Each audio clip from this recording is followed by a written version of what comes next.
Saya, Inspektur Jenderal Polisi Muhammad Iqbal, Kepala Divisi Humas Polri pada tahun 2018-2020 mengucapkan selamat hari jadi Humas Polri yang ke-73. Humas Polri adalah salah satu divisi yang memiliki peran yang sangat penting dalam kesuksesan institusi kepolisian negara Republik Indonesia dalam menjalankan tugas-tugasnya.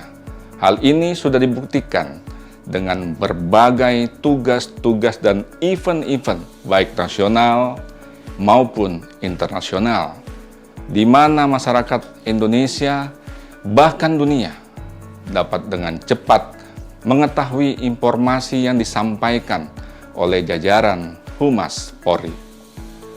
Beberapa buktinya yaitu event pemilu presiden dan wakil presiden, kunjungan Paus Fransiskus, sukses, alhamdulillah, tanpa adanya kendala yang berarti.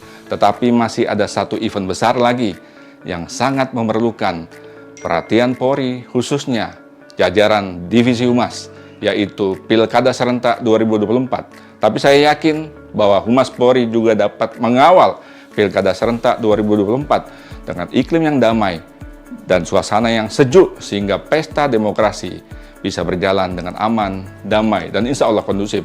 Humas Polri presisi menuju Indonesia maju. Billahi taufiq wal hidayah. Wassalamualaikum warahmatullahi wabarakatuh.